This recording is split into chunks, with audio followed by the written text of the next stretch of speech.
Welcome back, guys, to another explanation of the Breaker Eternal Force। तो chapter की शुरुआत होती है। साउंड कहता है तो ये है हायून वॉन क्लैन। मुझे लगा नहीं था कि तुम्हारा बेस पहाड़ों की इतनी गहराइयों में होगा। क्या तुम बदला लेने आए हो उस दिन का जो स्कूल में हुआ था? अगर ऐसा है तो तुम्हें जो करना है वो करो। वैसे भी मैं उस चीज़ के लिए अभी तक पछता रहा हूँ, लेकिन अगर तुम्हारा इरादा उस बहाने को यूज़ करके हायून वॉन क्लैन के अंदर आना और हमारी चीज़ों को चुराना है तो फिर मैं तुम्हें खुद ही जान से मार दूंगा। ये सुनकर साउंड शांत हो जाता है और फिर बोलता है, मैं काफ़ी कंफ्यूज हूँ। मुझे लगा कि क्लैनमेट्स को तो मेरे में परिवार की तरह माना जाता है ना? हाँ, क्लैनमेट्स। तुम जानते भी हो कि उसके बाद क्या हुआ जब उस गुम्मिन रायोंग ने परेशानियां खड़ी करना शुरू कर दी थी। इस जगह को पहले कोई भी नहीं जानता था, लेकिन उसके बाद चोरों का आना शुरू हो गया और वो हमारी मार्शल आर्ट टोम चुराने लगे। क्या तुम सोच भी सकते हो कि उसके बाद हमारी जिंदगी कैसी हो गई? जब गुम्मिन रायोंग अपनी मन मर्जी से तबाही मचा रहा था, तब मैं यहाँ रुक कर हायून वॉन क्लैन के एग्जिस्टेंस के लिए लड़ रहा था, और अब उसका डिसाइपल यहाँ आकर अपने आप को हमारा क्लैनमेट बता रहा है। बकवास तो मुझसे करो ही मत। ये कहकर वो बंदा वहाँ से जाने लगता है। साउन भी अफसोस से भरा वहाँ खड़ा होता है। मुझे इन सब के बारे में पता ही नहीं था।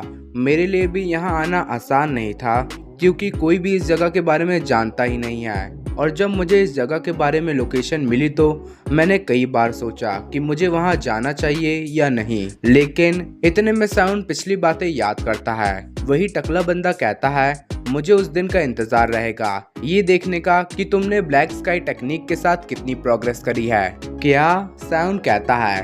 वो टकला बंदा अपनी बात को कंटिन्यू करते हुए कहता है, तब भी अपने क्यूआई कंट्रोल पे काबू पाने के बाद हेवन कन्फाउंडिंग ब्लास्ट करना ज्यादा आसान रहता है। मेरी यहाँ आने की हिम्मत इसलिए हुई क्योंकि मुझे मेरे फेलो क्लैनमेट की वो नरम बातें याद आ गई थी, और किसी कारण से मैं इस जगह को याद करता हूँ।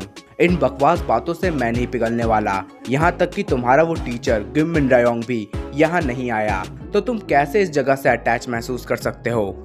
नहीं, मेरा मतलब तुम सच क्यों नहीं बता देते?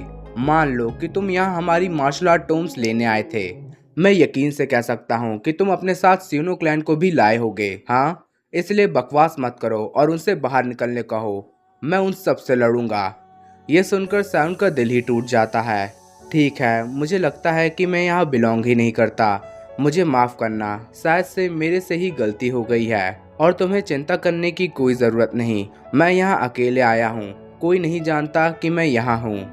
मैं चलता हूँ, माफ़ करना कि मैंने तुम्हें परेशान करा।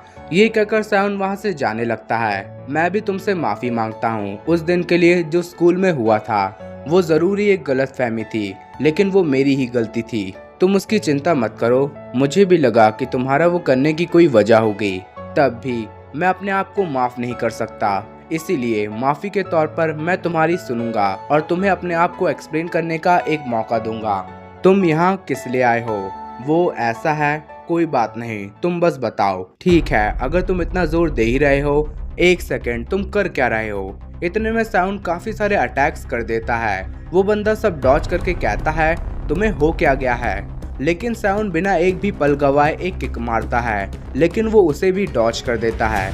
ओए, तुमने क्या सोचकर अटैक करना शुरू कर दिया? इतने में वो फिर हैरान हो जाता है। साउंड खूब सारी एनर्जी इकट्ठा करके twin dragon combo technique plus soul crushing punch करता है, लेकिन उसे भी वो टकला बंदा ब्लॉक कर देता है और वो पीछे आकर अपने आप को संभालता है,